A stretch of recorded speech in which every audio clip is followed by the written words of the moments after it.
하나님의 입맞은 마지막 때의 종이라는 말씀의 제목입니다. 성경적으로 복음서에 보면은 마지막 때다, 종말의 때다 라는 표현이 여러 번 나와요. 근데 그것은 예수님께서 초림하신 때부터 예수님께서 재림하시는 때까지를 종말의 때다, 마지막 때다 이렇게 말씀하고 있습니다. 그래서 예수님께서 이 땅에 어떻게 오셨는지, 왜 오셨는지, 무엇하러 오셨는지 그런 과정들을 복음서에서 잘 기록하고 있지요. 그래서 구원을 위해서 오셨다라고 우리에게 말씀해 주십니다. 그러나 그 종말의 때의 시작과 끝을 보여주시는데 재림의 때가 가까운 이 마지막 때, 마지막의 마지막 때에는 주님께서 구원과 심판을 위해서 다시 오신다라는 사실을 저와 여러분이 알고 있습니다. 그래서 그 마지막 때가 가깝다라는 거죠. 그것은 이 지구촌에서 일어나는 모든 일들을 통해서 하시는 하나님의 손길을 통해서 우리가 알 수 있다라는 겁니다. 그래서 특별히 구원받은 저와 여러분은 성령의 인치심을 받았죠. 구원의 보증으로 성령의 인치심을 받았는데 마지막 때 주님께서 특별한 일을 위해서 하나님께서 시키시는 그 사명을 잘 감당하기 위해서는 하나님의 입맞은 사람들이 성경에 나타난다는 거죠. 그래서 그러한 본문들을 우리가 살펴봄으로써 성령의 인도 있고 하나님의 인도 있구나 라는 사실을 우리는 알 수가 있습니다. 오늘 본문에 보시면 이 배경은 후 3년 반의 환란의 때입니다. 그때에 하나님께서 여러 일들을 행하시는 것을 볼 수가 있어요. 하나님 우편에 정말 그 십자가의 죽으심을 통하여 하나님 우편에 계신 하나님의 어린 양이신 예수 그리스도께서 그 모든 일들을 하나님 명령에 따라 행하시고 또 예수님의 명령을 따라 천사들이 일하시는 이런 모습을 우리에게 보도해 주고 계십니다. 3절에 보시면 이르되 우리가 우리 하나님의 종들의 이마에 인치기까지 땅이나 바다나 나무들을 해하지 말라 하더라 라고 기록하고 계십니다. 분명히 하나님의 종들의 이마에 인을 치신다 라는 거죠. 누가 이 인을 치냐 하면은 천사들이 그 하나님의 명령에 의해서 이렇게 인을 이제 치시는 이런 장면들이 나와요. 그래서 그렇다면 왜 인을 치시는가 하는 거죠. 그것은 하나님께서 정말 이 환난 가운데서 행하실 일들이 있어서 그 종들의 이마에 인을 치심으로 그 일이 사명을 잘 감당하도록 능력으로 그 일을 잘 감당하도록 그렇게 능력과 기름 부음과 사명감과 믿음을 보시고 그들에게 인을 치시는 겁니다. 그러니까 인을 친다라는 것은 도장을 찍는다는 것이고 그 하나님이 함께 하신다는 증표고 하나님께 세움을 받았다라는 증표고 하나님께서 인정하신다라는 증표고 하나님의 일을 할 수 있는 그 고난을 받았다라는 그러한 증표가 되겠지요. 그러므로 우리는 이러한 마지막 때에 어려운 환난의 때에 이런 일들을 감당하기 위해서 정말 하나님께서 특별한 사람들을 세우시는구나 라고 알 수가 있습니다. 저와 여러분은 예수를 영접하고 성령을 받았어요. 성령께서 우리 안에 들어오셔서 또 성령께서 우리에게 일을 주셨다라고 말씀하고 계십니다. 왜 일을 주셨냐라는 거죠. 그것은 우리가 구원받은 하나님의 자녀로서 그 표식을 남겨놓으셨다라는 겁니다. 갈라디아서 6장 14절에 보시면 우리 주 예수 그리스도의 십자가 외에 결코 자랑할 것이 없다.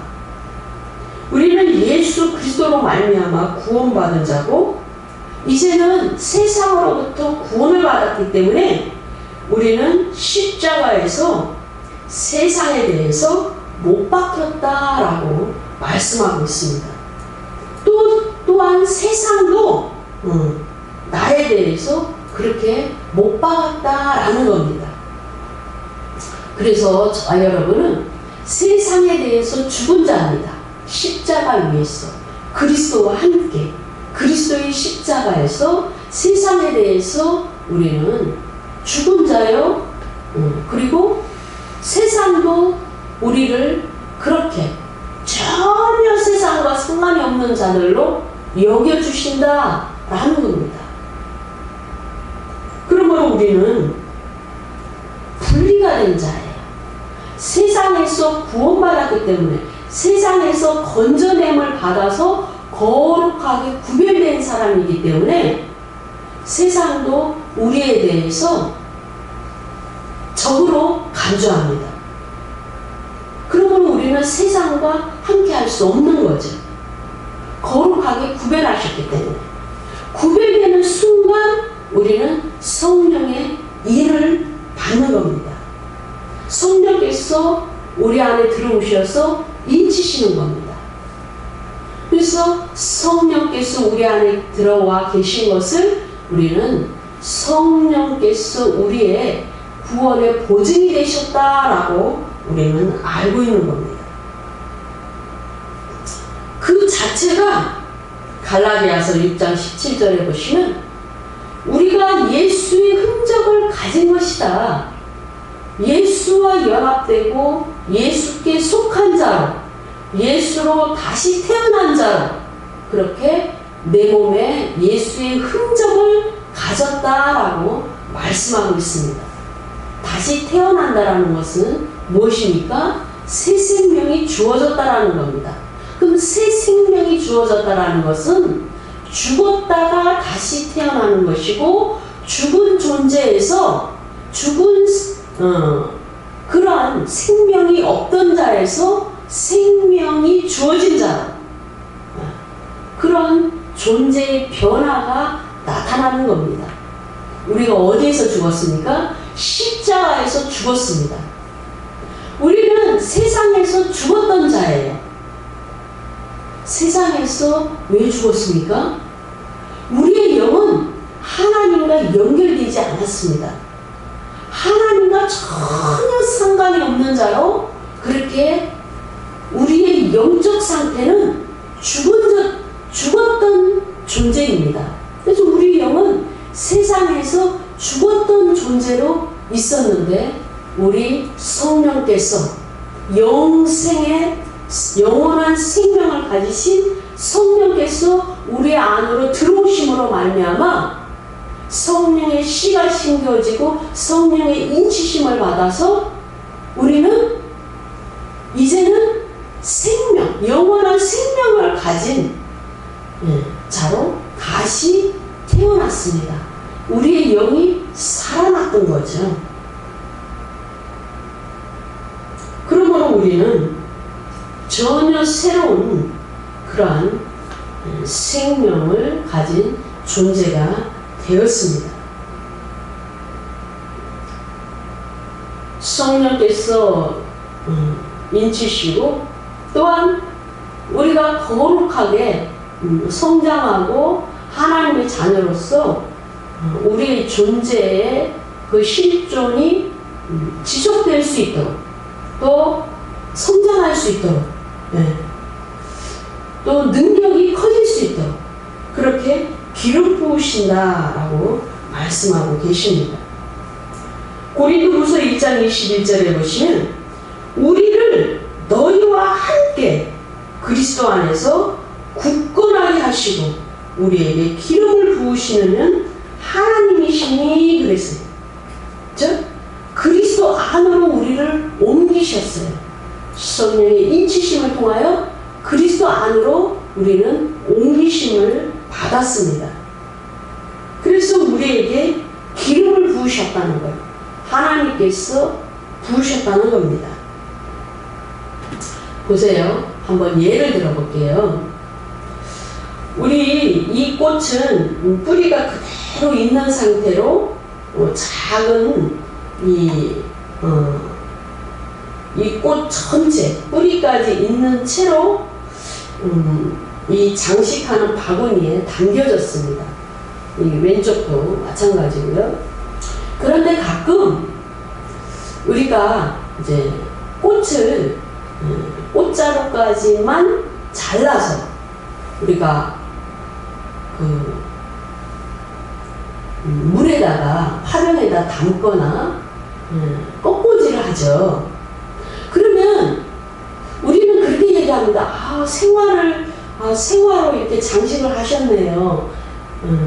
살아있는 꽃으로 생화라고 하잖아요. 생화. 그렇죠? 네, 여러분 이해하시죠? 그런데 분명히 이 꽃은 뿌리로부터 잘라졌습니다. 그렇죠? 그 뿌리로부터 잘라졌기 때문에 사실은 생명은 이미 끊어진 겁니다. 이 꽃 자체는 생화죠. 살아있는 생화인데 사실은 뿌리로부터 잘라졌어요. 즉 우리는 세상으로부터 세상에 있던 존재가 세상으로부터 죽었어요. 세상과 이별했습니다. 그래서 그리스도 안으로 옮겨졌어요. 성령의 인치심을 통하여 성령께서 우리 안에 들어오셔서 성령께서 우리에게 영생을 허락하심을 통하여 그 성령께서 갖고 계시는 영원한 생명이 우리에게 주어짐을 통하여 함께 한 몸으로 그렇게 존재가 바뀌었어요. 그러니까 생화로 장식된 그 꺾꽂이가 시간이 지나면 이미 생명이 뿌리로부터 잘려진 그 상태라는 것, 그 존재라는 사실이 드러납니다. 그렇죠? 그렇기 때문에 이것이 어딘가 안에서 접붙여져야 되고 이식이 돼야 되고 그곳에서 뿌리를 내려야 영원히 살 수 있는 존재가 되는 겁니다. 그래서 우리가 가끔 접붙임이라는 것을 알고 있습니다. 어떤 눈을 새로운 그 생명을 잉태한 눈을 새로운 나무에 접붙임을 해줍니다. 그렇다면은 그 생명은 계속 살아나는 겁니다. 그래서 우리가 반드시 그리스도 안에 있어야 되고 우리 안에 성령의 그 보좌를 통해 예수 그리스도의 보좌와 성령께서 우리 안에 보증으로 계셔야 됩니다. 우리 안에 하나님의 영이 없으면 우리는 아무것도 아닌 존재입니다. 그래서 이런 부분들이 우리에게 큰 하나님의 가르치심을 주시는 것이고 우리가 이 성령의 인침에 대해서 깊은 기름 부음을 허락하시는 이런 가르침을 주시는 겁니다. 고린도후서 1장 22절에 보시면 그가 또한 우리에게 인치시고 보증으로 우리 마음에 성령을 주셨느니라 그랬어요. 그래서 예수 그리스도께서 또 우리에게 성령을 주시고 또 그 성령을 주시는 자체가 또 우리에게 인치시고 성령으로 인치신다는 거예요. 이것은 전부 구원과 연결이 되어 있고 하나님의 자녀가 되는 것으로 연결되어 있고 우리가 사망의 몸에서 세상 가운데서 그리스도와 전혀 상관이 없고 하나님과 상관이 없는 영적으로 죽었던 존재에서 이제는 영적으로 산 자라는 그 실존과 연결이 되어 있는 이런 말씀들입니다. 그것은 전부 성령의 임과 연결이 되어 있습니다. 에베소서 1장 13절에 보시면 그 안에서 너희도 진리의 말씀 곧 너희의 구원의 복음의 말씀을 듣고 그 안에서 또한 믿어 약속의 성령으로 인치심을 받았는다. 그러니까 진리이신 예수 그리스도 말씀이셨던 그분이 육체를 입고 이 땅에 오셨지. 근데 그분에 대해서 그분이 하신 말씀에 대해서 진리의 말씀 곧 너희의 구원의 복음을 듣고 그 안에서 또한 믿어 약속의 성령으로 인치심을 받았으니 그랬어요. 그러니까 성령의 인치심을 받는 것은 복음의 말씀을 믿는 것과 연결이 되어 있고 진리의 말씀을 들을 때 역사하시는 성령과 연결이 되어 있는 것이죠. 이 원리를 우리는 잘 알 수 있습니다. 그래서 구원의 사역은 성령의 역사가 없이는 가능하지 않습니다. 우리가 구원받은 하나님의 자녀의 존재가 되는 것은 성령의 역사, 은혜의 그 역사가 없으면 전혀 가능하지 않다라는 겁니다. 모든 본문이 그것을 얘기해 줍니다. 우리가 아무리 믿으려고 해도 믿어지지 않는 사람들을 우리가 복음의 현장에서 만나보고 있잖아요. 아무리 복음을 전하고 또한 우리의 짧은 논리적인 그러한 여러 가지 지식과 또 그 감동과 뭐 여러 가지 그런 은혜를 끼치려고 해도 성령의 역사가 없이는 아무런 일도 나타나지 않는다는 겁니다. 왜요? 그 안에 죄악이 가득하기 때문에 세상과 그 마음이 분리되지 않았기 때문에 세상에서 예수 그리스도로 그 구원으로 옮겨지고자 하는 마음의 결단이 없고 예수를 영접하는 그 마음이 없기 때문에 그 마음의 상태는 죄로 가득한 거죠. 우리 마음은 심히 부패했다고 그렇게 말씀하고 계십니다. 우리가 구원받을 때도 그 마음의 변화를 받아야 돼요. 그런데 구원을 받고 성령께서 우리 안에 보증으로 계시는 상태에 있어도 우리는 날마다 마음을 깨끗하게 해야 됩니다. 우리가 지식도 부족하고 통찰력도 부족하고 분별력도 부족하고 여러 가지 부족한 상태예요. 인간은 그런 존재입니다. 그럼에도 불구하고 최대한 가장 중요한 것은 그분에 대한 우리의 마음, 믿음의 상태, 그리고 우리 안에 내적으로 성령이 계시기 때문에 그 성령이 우리를 날마다 가르치시고 감동을 주시고 목소리를 들려주시고 역사하시는 데 있어서 우리가 정말 가장 중요한 건 죄를 짓지 말아야 되고 마음이 정결하고 거룩한 그러한 상태가 돼야 된다라는 겁니다. 잠언서 26장 25절의 말씀을 보면은 우리 마음에는 7가지 있다 이렇게 이제 기록하고 계십니다. 사실은 7가지만 있겠습니까? 우리가 우리의 마음의 상태를 봐도 정말 여러 가지 복잡한 어두움들, 죄악들이 많이 있죠. 죄된 마음들이 상당히 많이 있습니다. 7가지가 넘죠. 그러나 그 7가지가 대표적인 것으로 그렇게 보입니다. 26장, 잠언서 26장에 보시면 그 24절 이하의 본문에 보면은 이제 특별히 18절 이하 본문에 보면은 적그리스도가 갖고 있는 교리적으로 적그리스도가 역사할 때 여러 가지 인간에게 인간의 마음을 조종하고 인간이 어떤 마음을 갖기를 그들이 조정해서 그 마음의 현상들이 나타나는 것을 많이 기록을 하고 계십니다.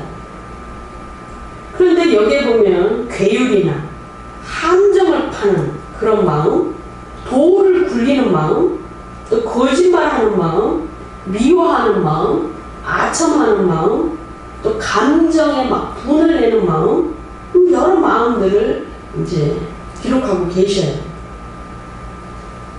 그러니까 이런 것들이 대표적이고 마귀가 가장 잘 사용하고 그러한 악의 길로 우리 안에 계시는 성령과 부합하지 않는 그런 마음, 성령의 역사를 해방하는 그런 마음을 일으킨다라는 것을 우리는 알 수가 있습니다.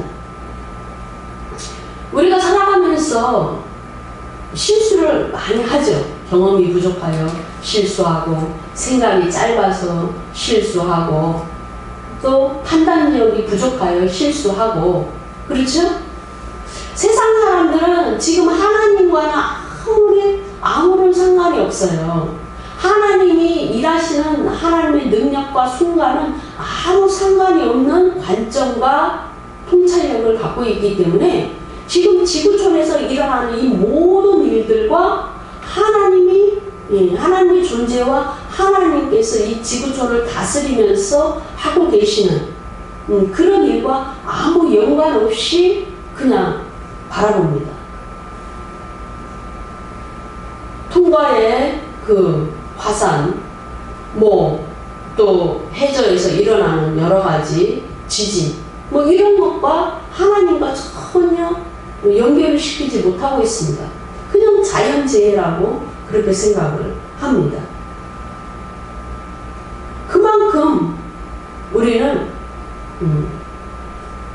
전혀 큰 그림을 볼 수 없게끔 세상의 왕인 마귀는 그렇게 인간을 조정하고 있다는 겁니다.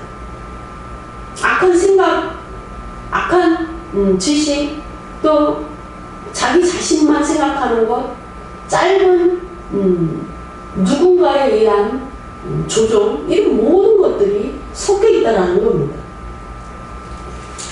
마태복음 15장 19절에 보시면 마음에서 나오는 것은 악한 생각과 살인과 간음과, 그렇죠? 음란과 도적질과 거짓 증언과 비방이니 그랬어요. 이 마태복음에서도 대표적으로 7가지를 들고 있어요. 더 많죠. 그런데 7가지를 든 이유는 이제 그 당시에 가장 심각하게 그 이스라엘 가운데 그 성도들의 그 마음과 또 부패한 종교 지도자들의 그런 악함을 사용하고 있는 이 모든 것과 연결이 되어 있겠죠. 그래서 마음에서 나오는 것은 그랬어요. 마음에서. 그렇죠? 성령의 인침을 받은 주의 자녀들은 마음에, 우리 영 깊은 곳에 성령께서 계셔요. 예수님의 보좌가 있습니다. 예수님이 우리 왕이시고 성령께서 우리의 보증으로 우리 안에 계십니다. 그러니까 이렇게 마음에서 나오는 이러한 죄악과 이러한 마음과 또 사람이 조종하는 이런 악과는 상관이 없어야 되는 거죠. 그럼에도 불구하고 불뚝불뚝 나옵니다. 상당히 신앙이 성장하고 계속 은혜의 보좌 앞으로 다가가고 있는 많은 종들도 그럴 수 있다라는 겁니다. 왜요? 마귀도 역시 여전히 일을 하고 있고 사단도 역시 계속 어둠을 뿌리고 있기 때문이죠. 지금 영적으로 열려있고 깨어있고 또 하나님의 재림의 때를 분별해 가면서 거기에 초점을 맞추면서 마지막 추수에 대해서 깊이 기도하는 많은 분들의 간증을 보면은 나팔 소리가 들린다 그렇게 얘기를 합니다. 나팔 소리를 들었다 이런 간증도 상당히 많이 있습니다. 저희 동네에도 그 슈파르 나팔을 부는 소리를 이제 가끔 듣습니다. 그러니까 유대인이 살고 있는 것 같아요. 실제적으로 영음이 아니고 실제적으로 들을 때가 제가 어쩌다가 한 번씩 있어요. 그 사람들이 어떤 목적으로 또 어떤 복음적인 목적으로 그것을 그들의 어떤 모임이나 그걸 통해서 부는지 그건 자세한 건 알 수가 없어요. 그런 그 자세한 상황은 알지를 못하지만 제가 그 소리를 가끔 들을 때마다 어떤 사람이 또 악기로 취미로 또 자기가 갖고 있는 소장품을 가지고 가끔 또 생각이 나서 한 번씩 부를 수도 있겠죠. 그렇죠? 그건 자세한 건 알 수가 없어요. 그렇지만 제가 그 소리를 들을 때마다 주님을 떠올리고 깨어 있어야 된다. 이런 도전을 이제 받죠. 근데 그 선지자들이 깨어있는 선지자들이 그런 간증을 하시고 또 하나님 주신 마음을 나누는 그러한 이제 설교를 가끔 들을 때마다 정말 우리가 정말 마지막 때를 준비하는 그런 말씀을 전해야 된다. 또 성도들을 깨우고 내 자신도 무엇보다도 깨어있고 또 시대를 분별하는 그런 눈을 가지고 있어야 된다. 이런 도전을 많이 받고 있습니다. 우리가 살펴본 계시록 7장의 말씀처럼 하나님께서 그 하나님의 그 인을 직접 치시는 그러한 사람들도 있다라는 겁니다. 마지막 때에 이 환난 때에 하나님께서 구원과 또 마지막 때의 일을 위해서 이 하나님의 인을 쳐주시는 이스라엘의 14만 4천 그 하나님께서 쓰시는 그런 사람들의 이마에 인치는 일도 있지만 또 이러한 유래는 우리가 에스겔 9장에 보면은 하나님께서 이스라엘의 마지막 때에 그러니까 이스라엘이 멸망할 때에 그때도 그 예루살렘에 이러한 일들을 허락하셨음을 우리에게 보여준다라는 사실을 우리는 알 수가 있습니다. 그러니까 마지막 때 아주 위급한 상황 또 하나님께서 특별한 일을 하고 계시는 그때 또 특별한 하나님의 사역자를 세우기 위하여 특별한 일을 위하여 그 인침을 받는 그런 장면은 공통적인 겁니다. 네. 굉장히 그 어떤 인사이트를 우리에게 주고 계시는 거죠. 에스겔 9장을 한번 보면은요, 여기에 보면 1절에 이 성읍을 관할하는 자들로 각기 살육하는 기계를 손에 들고 나오게 하라 그랬어요. 1절에 나타나는 이 성읍을 관할하는 자들, 이들은 실제적인 사람이 아니에요. 예. 영적인 존재들입니다. 우리가 다니엘서를 보면은 페르시아 창공을 붙잡고 있는 그러한 존재들이 나오잖아요. 그렇죠? 그래서 하늘로부터 다니엘의 기도를 통해서 응답을 가지고 내려오는 그 천사를 막고 있는 그 창공에 하늘의 존재가 있다라는 사실을 우리는 알고 있잖아요. 그죠? 우리에게 구원받은 자에게 두 명의 천사를 붙이신 것처럼 각 교회에 파송되는 천사, 각 도시에 파송되는 천사, 나라에 파송되는 굉장히 계급이 높은 천사들, 또 하나님께서 특별한 일을 위해서 하늘로부터 직접 파송하는 천사가 있다는 사실은 우리가 익히도 알고 있지. 근데 여기에 보면은 예루살렘 그 성읍을 관할하는 자들이라는 표현이 나와요. 이 영적인 존재예요.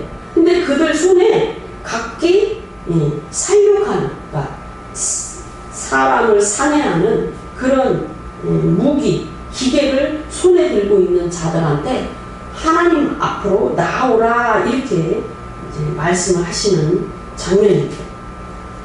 그러면서 베옷 입은 그 먹그릇, 서기관의 먹그릇을 찬 그 사람을 불러서 4절에 보시면 에스겔 9장 4절에 너는 예루살렘 성읍 중에 순행하여 그 가운데서 행하는 모든 가증한 일로 인하여 탄식하며 우는 자의 이마에 표하라 이렇게 말씀하셔요. 그러니까 어떤 자가 그 세움을 받고 구별되고 인치심을 받는가 라는 사실을 이 본문은 정확하게 우리에게 가르쳐줍니다. 지금 예루살렘은 전부 종교 지도자들이 부패했어요. 제사장들이 부패했습니다. 그리고 예루살렘 그 성전 안에는 여호와 하나님만 섬기는 제사가 거룩하게 드려져야 되는데 우상을 섬겨요.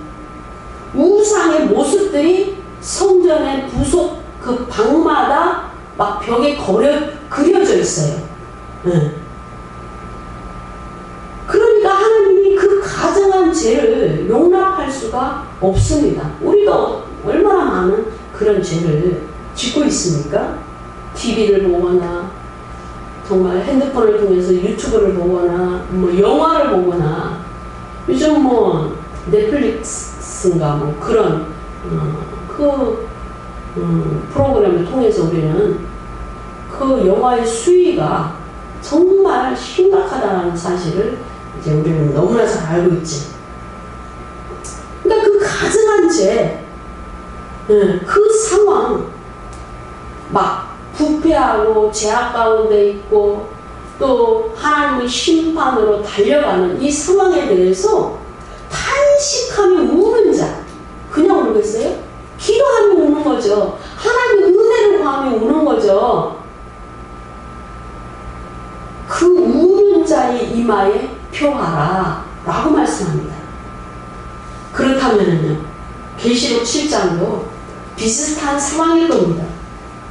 일일이 우리가 이 계시록 안에는 중요한 것만 예언적으로 그 계시를 기록하고 있기 때문에 정확한 것은 우리가 알 수 없고 또 정확한 해석도 할 수는 없지만 그럼에도 불구하고 하나님께서 이스라엘 족속 가운데 구별하는 겁니다.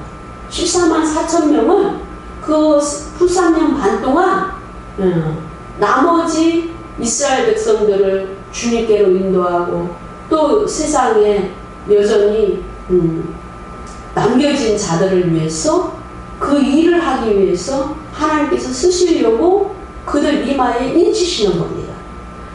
그냥 아무 생각이 없는 사람들을 인치시겠습니까? 아니죠.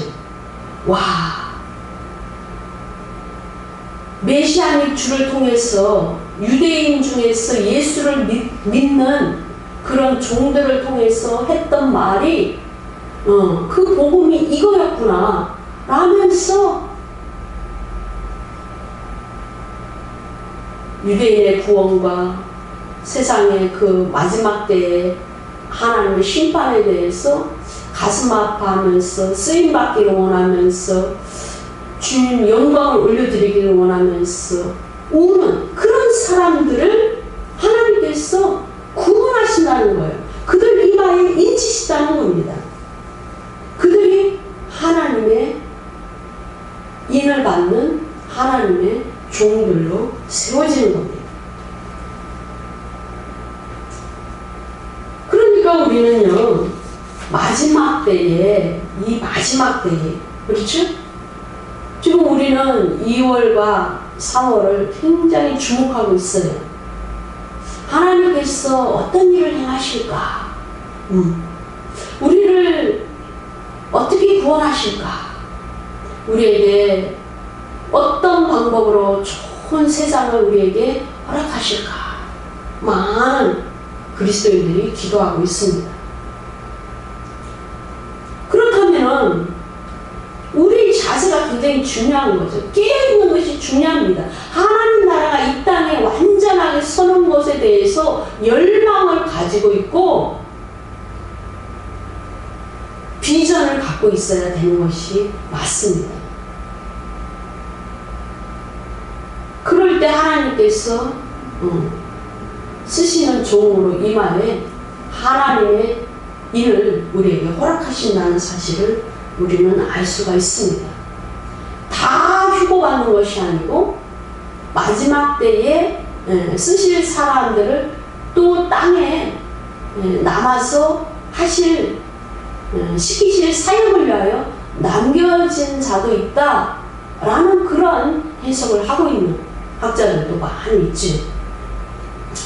완전한 건 우리가 알 수 없습니다. 그럼에도 불구하고 중요한 건 하나님께서 직접 하나님의 인을 치시는 종들이 있다.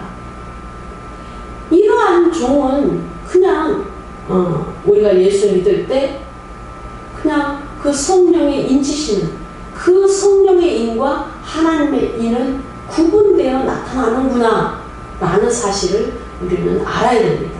그리고 영적인 상태도 상당히 다를 수 있다 라는 사실을 우리는 기억해야 됩니다. 자라나야 되죠. 예수를 믿었다 거기서 끝나는 것이 아니고 어떻게 하나님께 영광 올려드릴까? 어떻게 귀하게 쓰임을 받을까?